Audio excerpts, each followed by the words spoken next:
Hello everyone, Himanshu this side. So welcome back again. So हमारी series चल रही थी दैट वाज इलेक्ट्रोस्टैटिक्स। और इलेक्ट्रोस्टैटिक सीरीज में अब तक हमने 7 लेक्चर्स कवर कर लिए हैं, जिसमें आपने टॉर्क और सबसे पहले चार्जेस के बारे में पढ़ा, फोर्सेस के बारे में पढ़ा, फील्ड्स के बारे में पढ़ा। And today we are also going to cover a very important topic, जो कि होने वाला है आपका इलेक्ट्रिक फ्लक्स। इलेक्ट्रिक फ्लक्स जो होगा वो आपका बेस बनाएगा for Gauss law, which is very important in electrostatic. Gauss law हमें क्या करता है? गॉस लॉ हमें किसी भी कॉन्फ़िगरेशन की वजह से इलेक्ट्रिक फील्ड को फाइंड आउट करने में हेल्प करता है। उसकी कुछ शर्तें हैं, कुछ नियम है जहां पर वो लागू होता है, जो आप फर्दर क्लासेस में सीखेंगे। पहले मेन चीज जानना जरूरी है, व्हाट इज इलेक्ट्रिक फ्लक्स। अगर आपको इलेक्ट्रिक फ्लक्स की बहुत बेहतर जानकारी होगी, then only you can move forward to Gauss law. Gauss law explain कर सकते हैं और उसे डीप में समझ सकते हैं। सबसे पहले जो आज अपना मेन मुद्दा है, that is electric flux. So today we are going to discuss the concept called as electric flux. तो इलेक्ट्रिक को छोड़ो भी, सबसे पहले बात करते हैं बेसिकली फ्लक्स क्या है।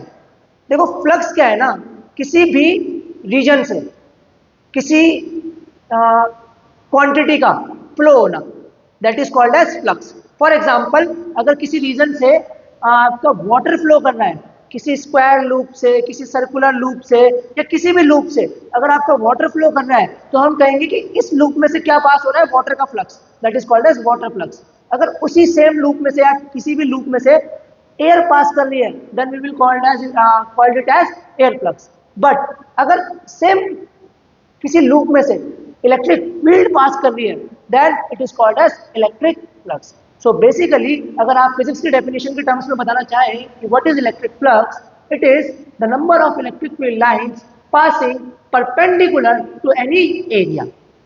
उससे पहले मेरा आपसे एक क्वेश्चन है, आप ये बताओ कि एरिया स्केलर क्वांटिटी है vector quantity?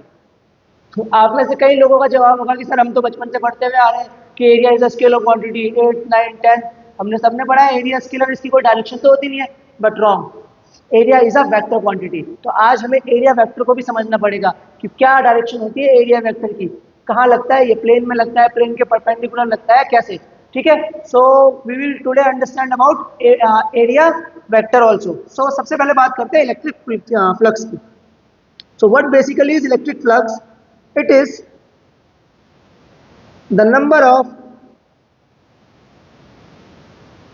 electric field lines passing perpendicularly through any area. ठीक है, डिनोट कैसे करते हैं इसे? फाई ई से, that is flux. Phi is for flux. ठीक हो गया। सो सपोज मेरे पास एक सर्कुलर लूप है, इससे दो इलेक्ट्रिक फील्ड लाइंस पास हो रही हैं और इसका एरिया ए है। ठीक है, इलेक्ट्रिक फील्ड लाइंस के बारे में आपको ऑलरेडी जानकारी है, आपने लेक्चर नंबर 5 में आई थिंक पढ़ा होगा। ठीक हो गया। तो अब बात करते हैं फ्लक्स के बारे में। तो you know that flux should be directly proportional to electric field. भैया जितनी ज्यादा फील्ड लाइंस इस लूप में से पास होंगी, उतना ज्यादा क्या होगा इस रीजन में? Electric flux. और जितनी कम फील्ड लाइंस इस लूप में से पास हो पाएंगी, उस रीजन में इलेक्ट्रिक फ्लक्स की वैल्यू भी क्या होगी? उतनी कम। तो phi is directly proportional to electric field या नंबर ऑफ फील्ड लाइंस। दूसरा, फाई किसके प्रोपोर्शनल हो सकता है? सोचो, दिमाग लगाओ। फ्लक्स है ना, किसी एरिया से कितनी फील्ड लाइंस परपेंडिकुलरली पास हो रही हैं, इसी को क्या कहते हैं? Electric flux. तो अब जब आपने फ्लक्स के बारे में बताया कि इलेक्ट्रिक फील्ड लाइंस पे डिपेंड करता है, एरिया पे भी तो डिपेंड करेगा। More the area more will be the flux. ठीक है, बट यही दो फैक्टर नहीं है फ्लक्स को डिफाइन करने के लिए। तीसरा है ओरिएंटेशन। ओरिएंटेशन कैसे? मान लो कि यहाँ पे कोई पंखा लगा है और पंखे से हवा आ रही है, और मैं यहाँ एक स्क्वायर लूप लेके खड़ा हूँ, तो इस स्क्वायर लूप से ये फील्ड लाइंस क्या हो रही होंगी? पास हो रही होंगी। But at the same time मैं इस स्क्वायर लूप को घुमा दूं और आपकी तरफ कर दूं, और फील्ड लाइंस कैसे बह रही है? स्क्रीन के क्रॉस। जो फील्ड लाइंस है वो स्क्रीन के क्रॉस बह रही है। ठीक है, और जो मेरा लूप है वो कैसा रखा है? स्क्रीन में। अगर स्क्रीन में लूप है, फॉर एग्जाम्पल दिस लूप, ठीक है, और फील्ड लाइंस कैसे बह रही है? फील्ड लाइंस बह रही है स्क्रीन के अक्रॉस। अक्रॉस माइंड है इधर से। तो इस लूप के थ्रू कितनी फील्ड लाइंस पास हुई, ये बता सकते हो आप? 0। क्यों? क्योंकि इस लूप का जो एरिया है वो पैरेलल हो गया फील्ड के, और लूप का एरिया जब फील्ड के पैरेलल हो गया तो कोई भी फील्ड लाइंस लूप से पास नहीं हुई, बल्कि वो क्या हो गई इसके पैरेलल।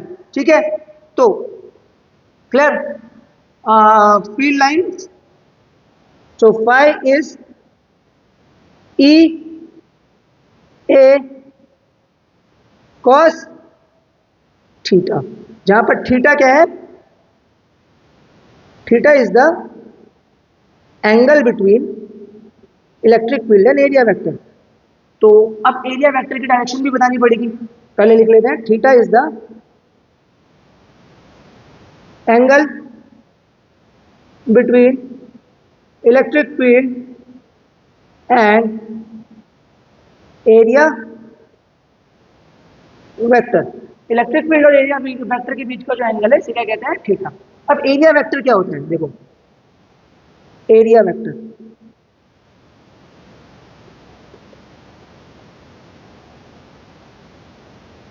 डायरेक्शन क्या होती है इसकी मेन चीज, the direction of area vector is always perpendicular to the loop.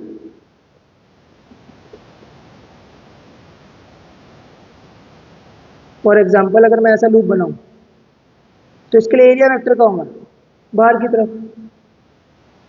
ठीक है।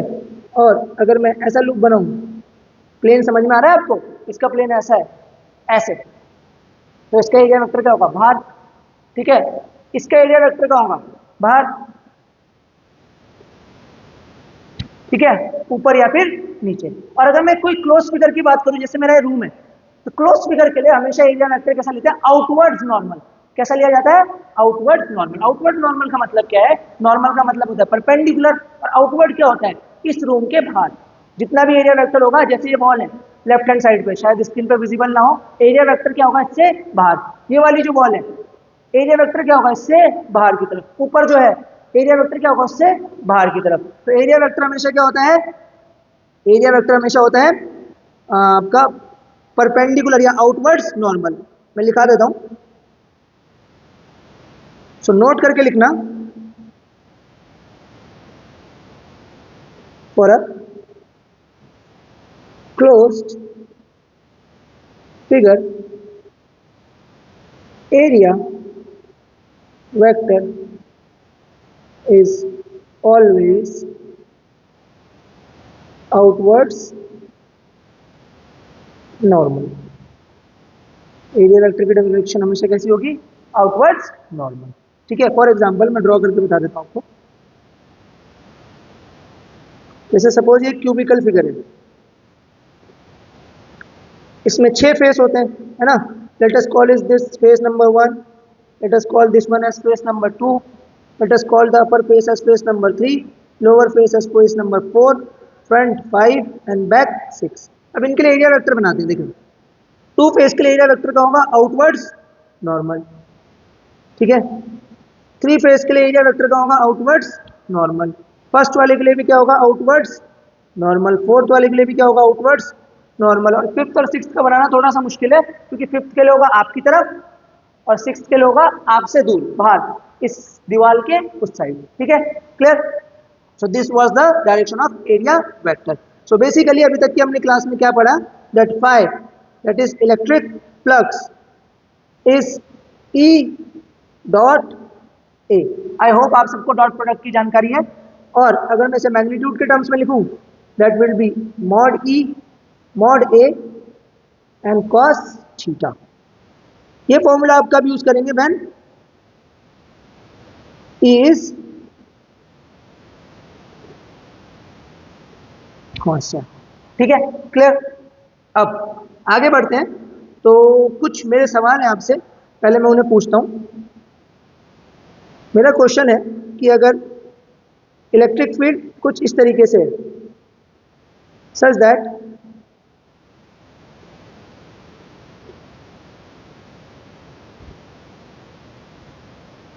it is a making an angle 30-60 degree ले लेते हैं।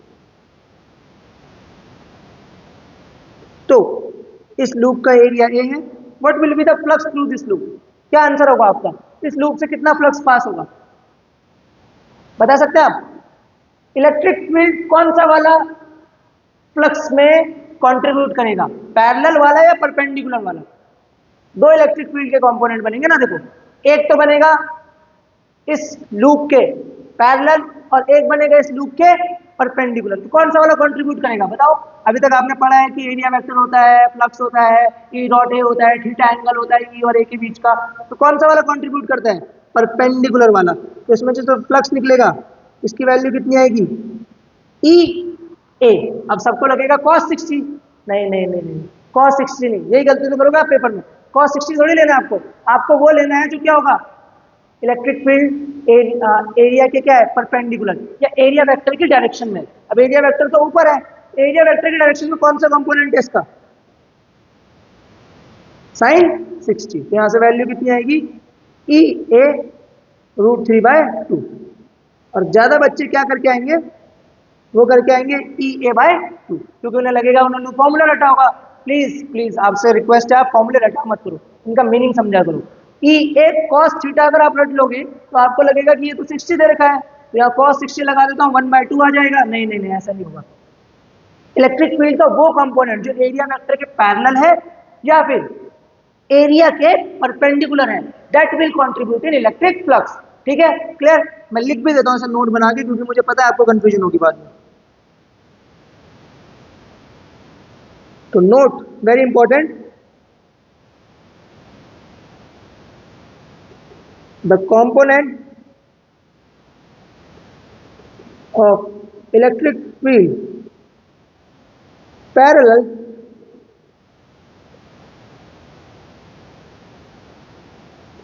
to area vector or perpendicular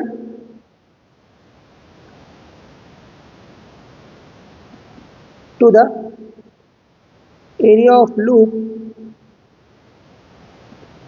will only contribute in electric flux. Hope ये बात आपको clear है? ठीक है, तो जैसे कुछ एग्जांपल्स, फॉर एग्जांपल अगर किसी रीजन में ऐसी इलेक्ट्रिक फील्ड है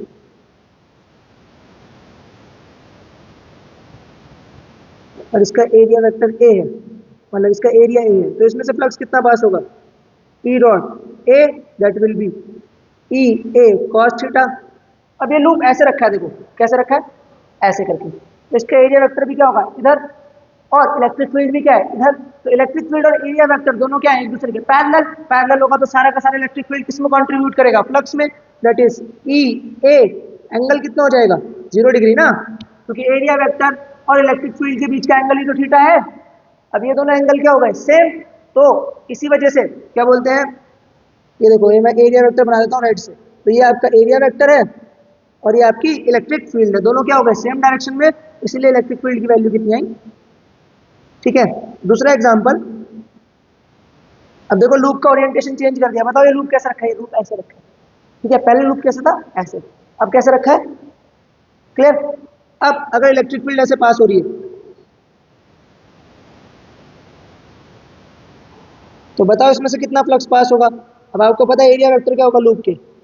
परपेंडिकुलर। और इलेक्ट्रिक फील्ड और एरिया वेक्टर क्या होने चाहिए? पैरेलल होने चाहिए आपस में। यहाँ क्या हो गए? परपेंडिकुलर। और परपेंडिकुलर हो गए तो क्या आएगा? ई ए cos 90, और cos 90 की वैल्यू कितनी होती है? 0। तो इसमें से कितना फ्लक्स पास होगा? 0। क्लियर? तो इतना समझाने के बाद आई होप आपको कॉन्सेप्ट ऑफ इलेक्ट्रिक फ्लक्स बहुत अच्छे से क्लियर हो गया। ठीक है, नहीं हुआ है तो भी अपने पास एक आधे क्वेश्चन और हैं जिससे आपको ये कॉन्सेप्ट और बेटर क्लियर हो जाएगा। तब तक आप इसे नोट कर लीजिए, स्क्रीनशॉट ले लीजिए इनका, एक एक करके दिखा देता हूँ आपको पेजेस। तो this is page number 1, either you note down pause करके और you can take the screenshot. ठीक है, it is visible I think. And this is page number 2, pause कर लीजिए, स्क्रीनशॉट ले लीजिए जैसा आपको करना है। ठीक, दिस इज पेज नंबर 3। और अगर आप ये सब नहीं भी करना चाहते हैं तो आप पे एक और ऑप्शन है, हमने एक व्हाट्सएप पे ग्रुप बनाया है, उसका लिंक हम इस वीडियो के डिस्क्रिप्शन में डाल देंगे, आप वहाँ से उस ग्रुप को फॉलो कीजिए। एंड या कम्युनिटी टाइप है, वहाँ पर हम क्या बोलते हैं, पीडीएफ को अपलोड कर देंगे, तो you don't have to note down, ठीक है। बट बेटर इज कि आप अपने खुद के नोट्स बनाएं, वो सबसे बेहतर है। लेक्चर भी पढ़ रहे हैं आप, नोट्स भी बनाते रहें।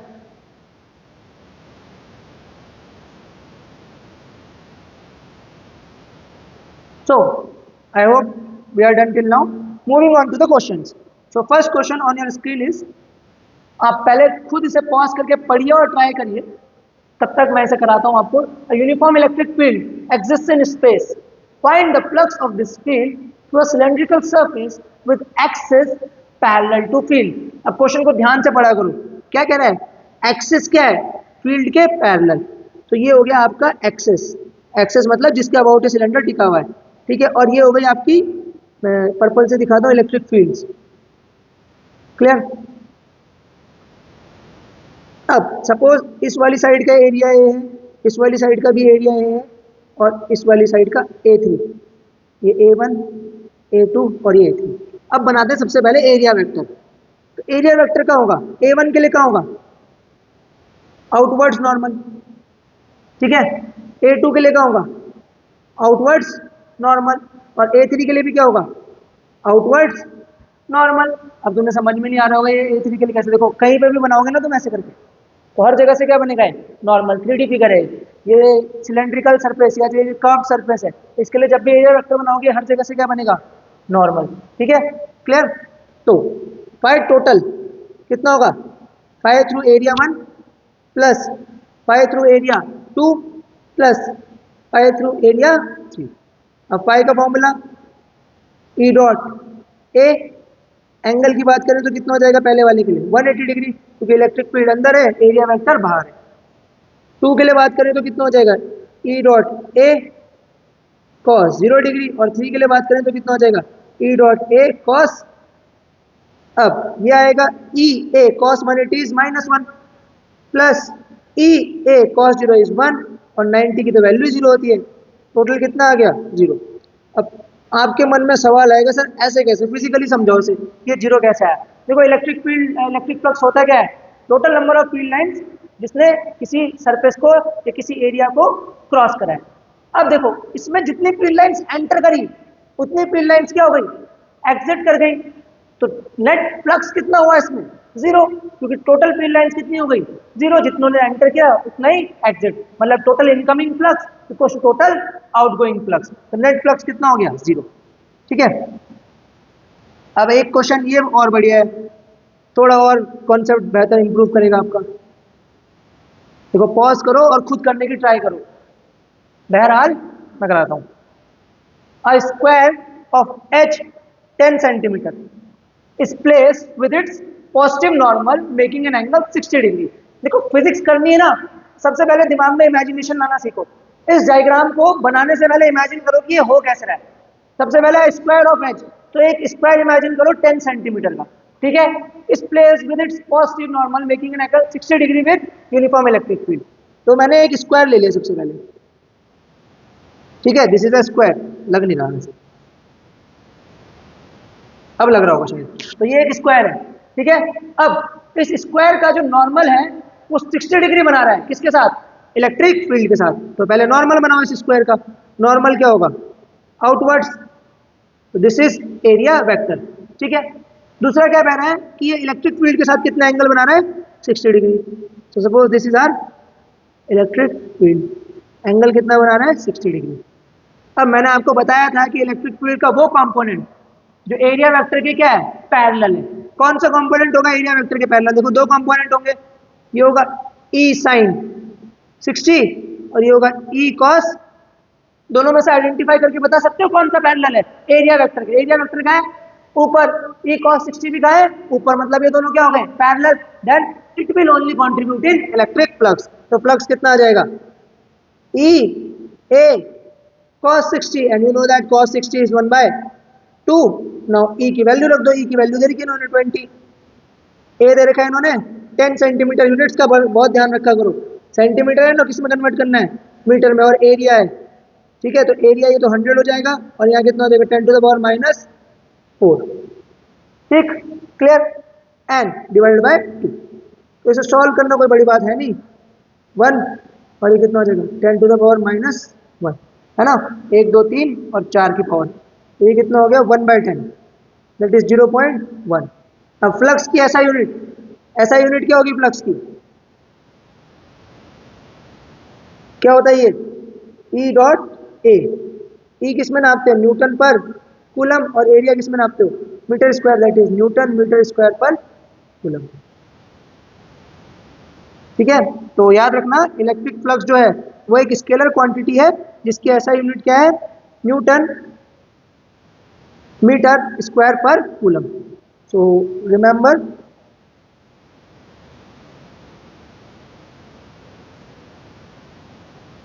electric flux is a scalar quantity with SI unit Newton meter square per coulomb। Okay, now moving on, ये तो इलेक्ट्रिक फ्लक्स तब होगा जब इलेक्ट्रिक फील्ड कांस्टेंट थी। For variable electric field we always perform integration. तो flux कितना हो जाएगा इंटीग्रल ई डॉट डी। ठीक है, तो ये आप वहां पर यूज करेंगे जहां पर इलेक्ट्रिक फ्लक्स क्या है वेरिएबल।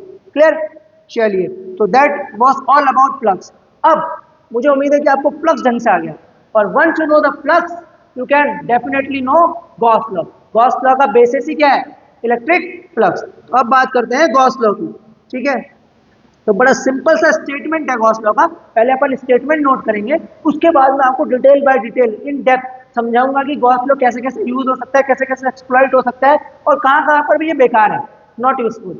ठीक है, so what does Gauss law से, गॉस लॉ कहता है कि अगर कोई क्लोज सरफेस है, फॉर एग्जांपल ये स्क्वायर, ठीक है,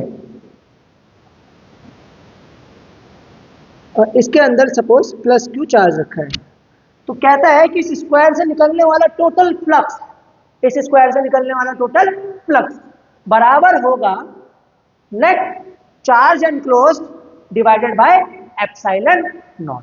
that is it states that the net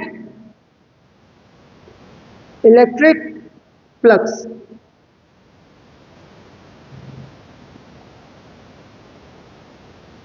through any imaginary, मतलब गॉसियन सरफेस हो भी सकती है नहीं भी हो सकती है, इमेजिनरी भी हो सकती है, 3D Gaussian surface is 1 by epsilon naught times the net charge enclosed by it। ठीक है, ग्राफ से भी समझ में आ रहा, मतलब फिगर से भी समझ में आ रहा होगा। देखो ये चारों तरफ क्या लेगा इलेक्ट्रिक फील्ड्स बनाएगा ना। अब तो इससे क्या होगा, जब इलेक्ट्रिक फील्ड किसी सरफेस से पास होती है तो वहां क्या आता है प्ले में इलेक्ट्रिक फ्लक्स। इसे ऐसा समझो कि एक कांच का क्यूब है, उसके अंदर एक बल्ब लगा रखे हैं, तो जब इस बल्ब को लाइट अप करोगे तो क्या होगा चारों तरफ से क्या निकलेगा लाइट का फ्लक्स, लाइट निकलेगी ना चारों तरफ से बाहर। सिमिलरली अब इस बल्ब को किससे रिप्लेस कर दो चार्ज से, तो जब आपने चार्ज रखा है तो चारों तरफ से क्या निकलेंगी इलेक्ट्रिक फील्ड लाइंस। ठीक है, क्लियर। अब अगर मैं इसी का जोड़ीदार एक माइनस क्यू चार्ज में यहां रख दूं तो इलेक्ट्रिक फील्ड लाइंस का नेचर है आपको पता ही है कि पॉजिटिव से ओरिजिनेट होती है और नेगेटिव पे टर्मिनेट हो जाती है। तो फील्ड लाइंस पॉजिटिव से ओरिजिनेट होंगी और नेगेटिव पे क्या हो जाएंगी टर्मिनेट। तो इस सरफेस से इस रूम से कितने फील्ड लाइंस बाहर जाएंगी जीरो, मतलब कितना फ्लक्स बाहर निकलेगा जीरो। तो that is the concept of net charge enclose. अगर नेट चार्ज एनक्लोज जीरो हो गया, उसका एडिटिव नेचर चार्जेस का अगर उन्हें सम करके जीरो आ गया तो फ्लक्स कितना पास आउट होगा जीरो। ठीक है, बात समझ में आई क्यों। तो अगर मैं मैथमेटिकली लिखूं इसे कैसे लिखेंगे pi E equals to Q enclose by epsilon naught, और फाई ई कितना होता है, integral E dot d A या फिर E dot A. So this is Gauss law. ठीक है, अब इसमें कुछ इंपॉर्टेंट पॉइंट्स जो बहुत ही खास रहने वाले हैं।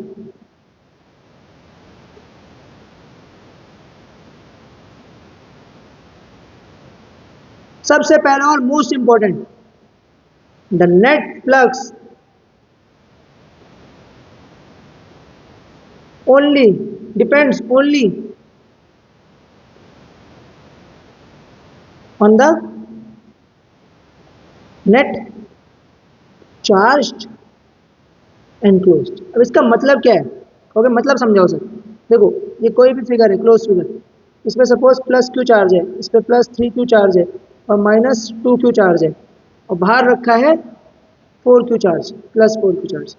तो अब मेरा आपसे सवाल है, इसका एरिया सपोज ए है, कि इस क्लोज फिगर में से जिसका एरिया ए है टोटल फ्लक्स कितना निकलेगा। तो आप कंफ्यूज हो जाओगे, सर यहां से भी तो 4 क्यू है, तो कुछ फ्लक्स ये भी तो कंट्रीब्यूट करेगा ना। नहीं नहीं, ऐसा नहीं, फ्लक्स सिर्फ कौन कंट्रीब्यूट करेगा, जो चार्जेस इसके अंदर है। ठीक है, अब इसके अंदर चार्जेस जो है वो कौन कौन है, 3 क्यू, क्यू और 2 क्यू माइनस का, तो टोटल कितना हो गया, 4 Q minus 2 Q, that is flux कितना हो गया, 2 क्यू बाय एप्सिलॉन नॉट। और ये बाहर वाले ने कितना कंट्रीब्यूट करा, 0। ठीक है, सो दूसरा पॉइंट यही है that electric flux through any surface is independent of the charge lying outside the surface। ठीक है, बाहर के चार्ज से कोई मतलब नहीं है, घर के अंदर क्या हो रहा है उसी से मतलब है। घर के अंदर पॉजिटिव लोग हैं, नेगेटिव लोग हैं, या सम जीरो है, उससे पता चलेगा कि हमारी वाइफ बाहर जाने वाली है, अंदर जाने वाली है। वाइफ को रिप्लेस कर दो फ्लक्स से, तो फ्लक्स बाहर भी जा सकता है या फिर अंदर भी जा सकता है। आउटवर्ड फ्लक्स को हम बाय कन्वेंशन पॉजिटिव ले लेते हैं और इनवर्ड फ्लक्स को नेगेटिव। अगर यहाँ पर माइनस क्यू चार्ज रखा होता है इस क्यूब के अंदर, तो कैसा फ्लक्स बनता है, इनवर्ड्स। ठीक है, प्लस क्यू रखा है तो कैसा बनता है, आउटवर्ड्स। ठीक है, तो लिख लो नोट, बाय कन्वेंशन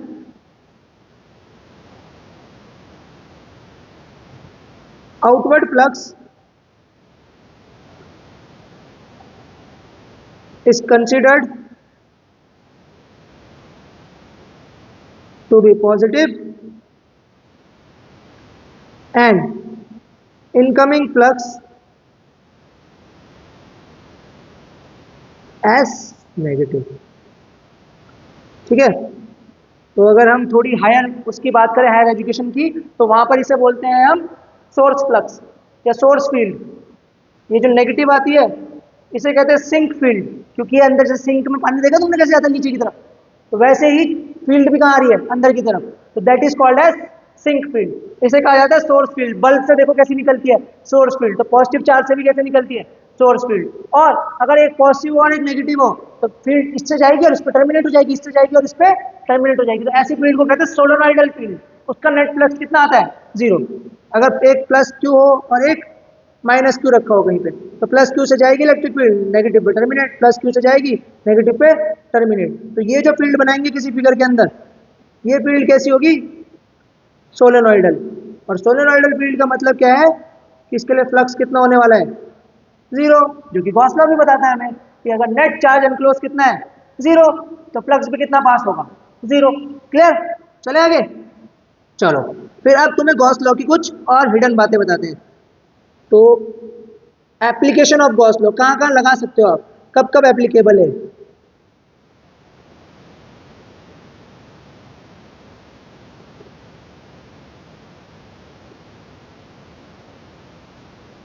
अब ध्यान रखना, गॉस लॉ एक यूनिवर्सल लॉ है which is valid everywhere.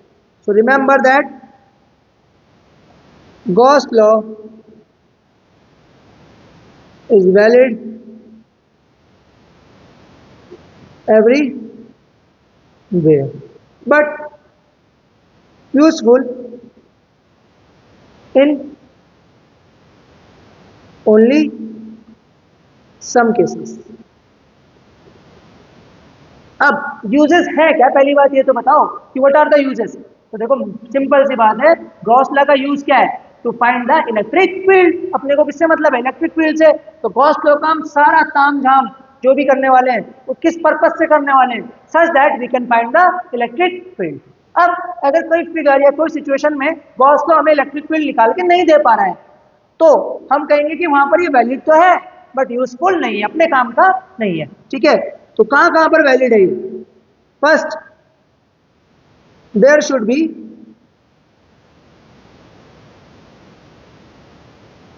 some kind of symmetry around the charge। Charge के आसपास कुछ सिमेट्री होनी चाहिए। कितने टाइप की सिमेट्री अपने पास अवेलेबल है जो हमारे काम में आ सकती है, 3 टाइप्स। पहली है आपकी स्फेरिकल सिमेट्री, सबसे इजी। कोई भी पॉइंट चार्ज रखो, उसके आसपास इलेक्ट्रिक फील्ड कैसी बनती है, स्फेरिकल शेप में चारों तरफ निकलती है। तो उसके लिए कौन सी सिमेट्री यूजफुल होगी, स्फेरिकल सिमेट्री। दूसरी आपकी यूजफुल है सिलेंड्रिकल सिमेट्री। इसका यूज कहां पर आएगा, इसका यूज आएगा जब किसी रॉड पे यूनिफॉर्मली चार्ज डिस्ट्रीब्यूटेड होगा तो उससे चारों तरफ फील्ड निकलेगी। अब इस रॉड को अगर सिमेट्रिकली कवर करना है तो कैसा फिगर बनाना पड़ेगा, cylindrical figure, which will be useful. और थर्ड सिमेट्री है जो अक्सर स्कूलों में तो क्या ही पढ़ाते हैं पर यूजफुल है, that is pill box symmetry. ठीक है, पिल बॉक्स सिमेट्री क्या होती है, माचिस का डब्बा देखा हमने। अब माचिस के डब्बे को लो, अब उसके अंदर अगर कोई शीट है जिसमें चार्ज है तो इस माचिस के डब्बे को लो और पिचका दो, तो दोनों साइड से क्या कर देगी, चार्ज को एनक्लोज कर देगी और इसका थिकनेस क्या होगा, negligible.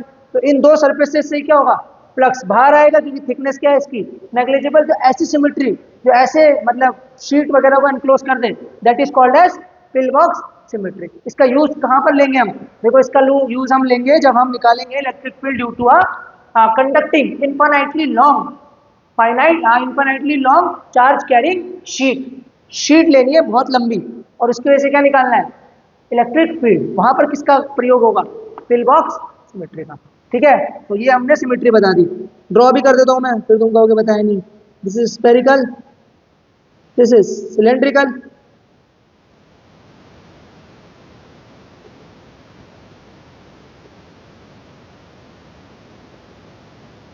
and this is P box।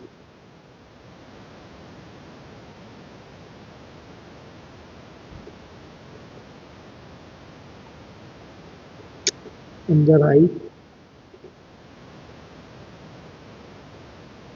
तो ये है पिल बॉक्स सिमेट्री। ठीक है, क्लियर।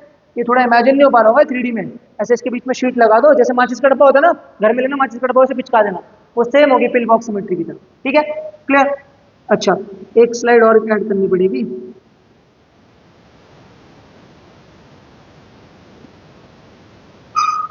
तो ये तो सिमेट्री के बारे में बातें हो गई। दूसरा, यूजफुल कब है, यूजफुल व्हेन जो E और A के बीच में, when theta, that is when angle between E and A is constant everywhere.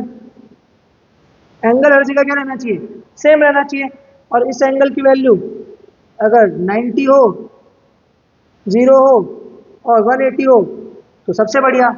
तो एंगल कितना होना चाहिए, थीटा शुड बी आइदर 90, 0 और 180। ठीक है, और इलेक्ट्रिक फील्ड और एरिया वेक्टर के बीच में एंगल क्या होना चाहिए, हर जगह कांस्टेंट। फॉर एग्जांपल मैं अगर ऐसे फिगर के लिए तुम्हें बोलूं कि फ्लक्स निकालो, फ्लक्स निकालना बड़ा आसान है, तुम कहोगे क्यू बाय एप्सिलॉन नॉट। पर फ्लक्स निकालना अपना यूज नहीं है ना, अपने को क्या निकालनी है, इलेक्ट्रिक फील्ड। अब इलेक्ट्रिक फील्ड के लिए क्या लगाओगे तुम, ई डॉट डी ए। कोई छोटा सा एरिया लोगे यहाँ से, ठीक है, यहाँ से इलेक्ट्रिक फील्ड निकाल के देखोगे, is equals to Q enclose by epsilon naught. बिल्कुल सही बात है तुम्हारी। पर अब जब इंटीग्रेशन करने पे आओगे तो यहाँ पर ई और ए के बीच में हो सकता है कुछ और एंगल बन रहा हो, ये, ठीक है। फिर दूसरी जगह से निकालोगे तो हो सकता है ई और ए के बीच में कुछ एंगल और एंगल बन रहा हो।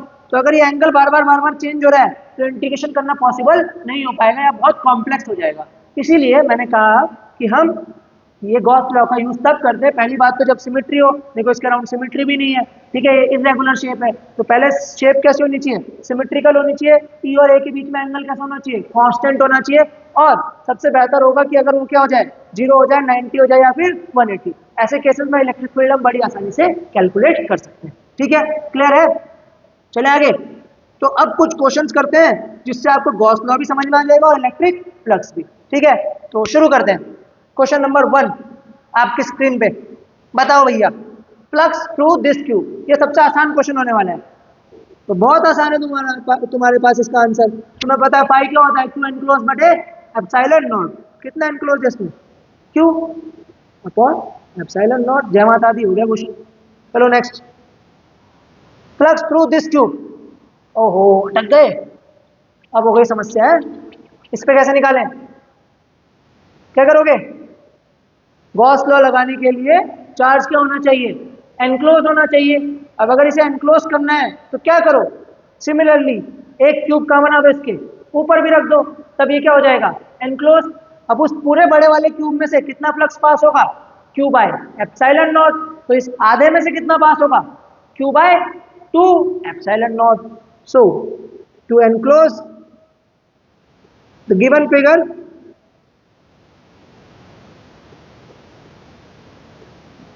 we can place a similar tube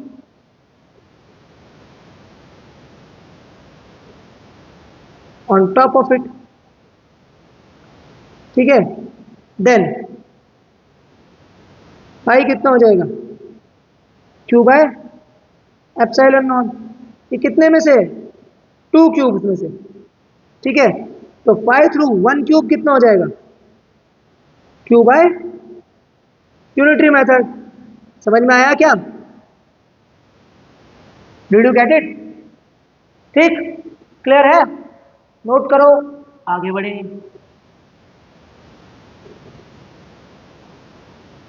now question number 3, और कॉम्प्लिकेटेड करते जा रहे हैं। देखो तो कॉन्सेप्ट वही रहने वाले हैं।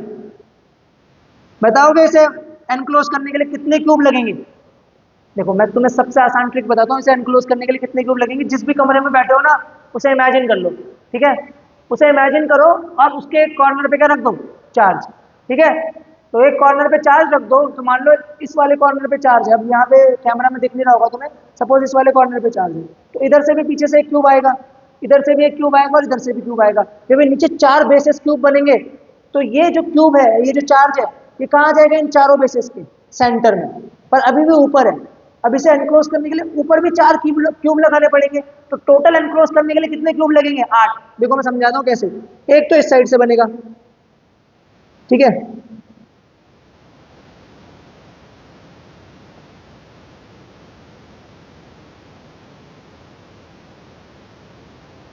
मैंने ड्राइंग खराब है थोड़ी सी, समझ जाओ तुम बस।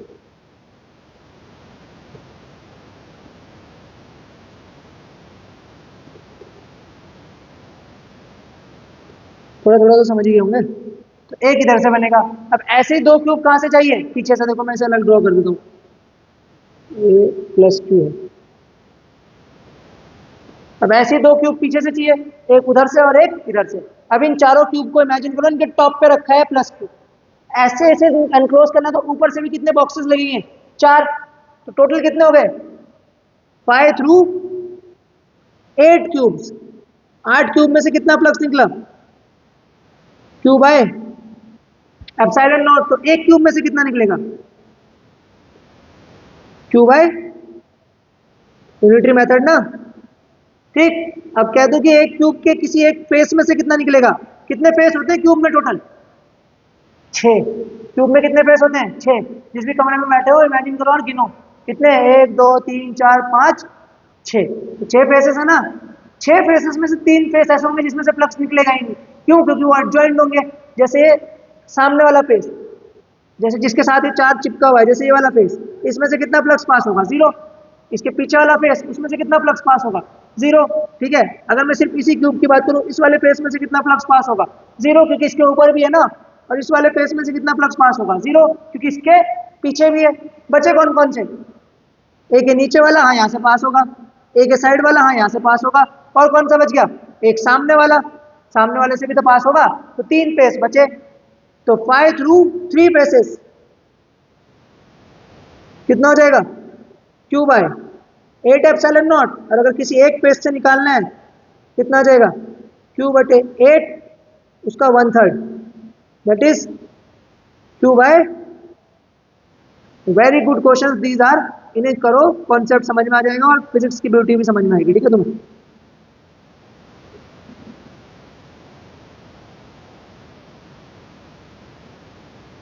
नोट करो लो। आधा पार्ट हो गया, आधा है। ठीक, डन, मजा आया। चले आगे। ये वाला कर दो फिर। इसमें से कितना फ्लक्स पास होगा? क्या ये? अरे, घर में चावल खाते हो डोंगे में? बाउल है ना, सूप पीते इसे। एनीमे में नहीं होता वो रामेन सूप वाला बाउल है। अब इसके टॉप पे रखा हुआ है। ऐसा करो, वो वाली बॉल देखी तुमने, वो जो ब्लड प्रेशर कम करती है, उसे बीच से काट दो। ठीक है, स्माइली बॉल, उसके टॉप पे चार्ज रखा हुआ है। अब इसे अनक्लोज करने के लिए क्या करना पड़ेगा? जो कटा हुआ टुकड़ा है उसे वापस लगा दो ऊपर। तब इस पूरे स्पेयर में से कितना फ्लक्स पास होगा? 5 थ्रू स्पेयर कितना होगा? क्यू बटे एप्सिलॉन नॉट। अच्छा, ये 4 क्यू है, चार्ज भी देखा करो। हाँ, चार्ज कितना देखा हमने? 4 क्यू बटे एप्सिलॉन नॉट। तो 5 थ्रू हेमिस्फेयर, ये हेमिस्फेयर है ना, इसमें से कितना होगा? 4 Q by, that is 2 Q by epsilon naught. Clear?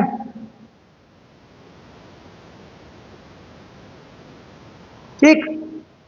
अरे पांचवा क्वेश्चन देखो, क्या दे दी? एक शीट दे दी और A/2 ऊपर क्या रख दिया? प्लस क्यू चार्ज रख दिया। अब इस प्लस क्यू चार्ज को अगर तुम्हें एनक्लोज करना है और ये स्क्वायर शीट है, तो ऐसी कितनी शीट्स लगेंगी? देखो, एक तो यहाँ है, एक ऐसी शीट टॉप पे आ जाए तो मजा आ जाए, एक साइड पे आ जाए तो भी मजा आ जाए, एक इधर आ जाए तो, एक सामने और एक पीछे। कितनी लगेंगी टोटल? 6। तो 5 थ्रू क्यूब बन जाएगा ना। कितना पास होगा उसमें से? क्यूब है एप्सिलॉन नॉट। और ये क्यूब का क्या है? एक फेस। तो 5 थ्रू 1 फेस कितना होगा? क्यूब बटे 6 एप्सिलॉन नॉट। ये सब पॉसिबल हो पा रहा है ड्यू टू सिमेट्री। अगर आपको सिमेट्री की समझ है तो ये पॉसिबल है। अगर आपको सिमेट्री समझ में नहीं आ रही है, अब सिमेट्री क्यों नहीं समझ में आ रही है? इमेजिन नहीं कर रहे आप। फिजिक्स और सब्जेक्टों की तरह नहीं है, यहाँ पर इमेजिन करना पड़ता है। यहाँ पर आपको ये बना बनाया नहीं मिलेगा 3D में फिगर, आपको खुद बनाना पड़ेगा। क्या मुश्किल है इसमें? एक क्यूब इमेजिन कर लो चारों तरफ से बनाने के लिए। ठीक है, तो क्यूब बनाने के लिए कितने फेस लगेंगे? 6। उन 6 में से कितना पास होगा? क्यूब आए एप्सिलॉन नॉट। ये थ्योरी हो गई, ये इमेजिनेशन हो गई, प्लस कैलकुलेशन हो गई, फिजिक्स हो गई। तीनों को ऐड कर दो, फिजिक्स हो गई ना। मुश्किल क्या है? ठीक। अब ये बताओ, इसे एनक्लोज करने के लिए क्या लगेगा? ऐसा ही एक और टोपी, जोकर की टोपी ऊपर से भी लगा दो। ऊपर से लगा दोगे तो ये क्या हो जाएगा? एनक्लोज हो जाएगा। और जब एनक्लोज हो जाएगा तो पाए थ्रू डबल कोन है ना, डबल कोन टाइप फिगर बनेगा ये। उसमें से कितना निकलेगा? 2 क्यू बाय एप्सिलॉन नॉट। तो पाए थ्रू सिंगल कोन, ये कितना आएगा? 2 Q by 2 epsilon naught, that is 2/एप्सिलॉन नॉट। ठीक। तो देखो, अब तक हमने क्या क्या पढ़ लिया। मैं ना इसे स्प्लिट स्क्रीन में कर देता हूँ ताकि आपको नोट करना आसान हो।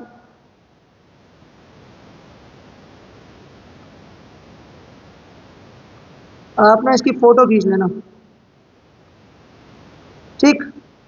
तो ये देखो, ये पूरा स्प्लिट स्क्रीन है, इसकी फोटो स्क्रीनशॉट लेना और नोट कर लेना। ठीक है, 1 2 3 4 5 6 7। तो ये वीडियो आपने देख ली, ये वीडियो आपने कवर कर ली, तो आपका पूरा गॉस लॉ का बेस सेटअप हो चुका है और फ्लक्स तो अब आपसे कोई छीन ही नहीं सकता। You know all about flux. तो thank you so much, keep watching and stay updated